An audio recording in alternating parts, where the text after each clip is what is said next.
Lewis, are you familiar with those arrival ceremonies for the flag-draped coffins of military members who have lost their lives overseas, where the plane shows up and there's a ceremony where the coffins are unloaded, there are prayers, there is typically some kind of a chaplain. We've seen lots of video of these, haven't we?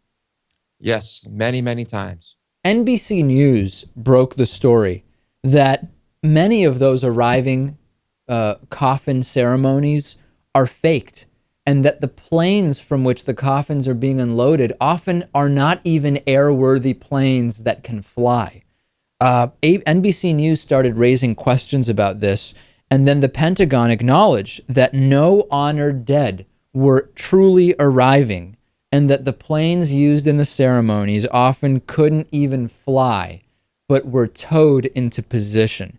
There's a unit of the U.S. Department of Defense which has been holding these so-called arrival ceremonies for 7 years. They have the honor guard carrying the flag-draped coffins off of the cargo plane.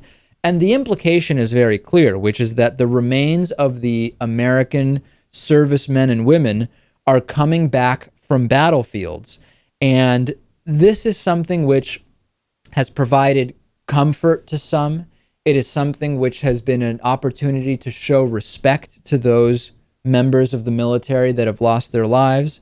And among at least some of the military and civilian staff in Hawaii, where these ceremonies often take place, it has been known as the big lie for some time, because they've known that these are not just arrived deceased members of the military.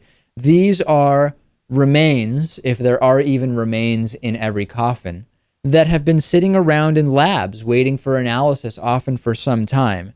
So, Lewis, there's two views on this. Before I tell you the two views, let's actually just look and listen to a little bit of what those ceremonies are like. At Joint Base Pearl Harbor Hickam in Hawaii, a JPAC team returned with remains from Vietnam and World War II. The as of yet unknown remains received full military honors, while veterans from different generations saluted.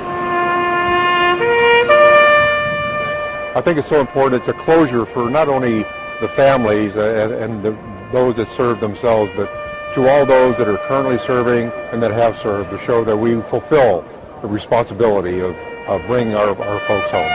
So there's two views on this. One view is, listen, if this provides comfort to some, and if it allows for those who want to pay their respects, then this is worth it, even if it is deceptive by some measure.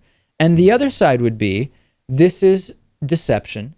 This is part of a propaganda campaign that has been very calculated by the Pentagon. The videos of this are used. There is an implication being made that is just not true, and therefore this is wrong.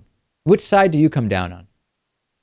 Well, because of all the publicity and everything surrounding it, I would say that it's probably more like a propaganda campaign. I agree. And I think that it is good for people to know that there are members of the military that are dying, right? That these decisions that are made by people like George W. Bush and Barack Obama to either start or expand or surge or whatever it is that they decide to do in various theaters of war, that it has consequences, and that's good. But the fact that this is an entire, I just can't find any other vocabulary. It is a propaganda campaign meant to show something is going on when it really is not. And I think it is an absolute mistake. And it's good for people to be aware that this is going on. On today's bonus show, we have an excellent bonus show. We will be talking about the legal hurdles that still exist for marijuana. We will talk about Robo-roaches causing a stir. And also, are Los Angeles police dogs racist? Reminds me of a Curb Your Enthusiasm episode. We'll be talking about that and plenty more on today's bonus show. Get the bonus show by becoming a member and supporter of this program, davidpakman.com/.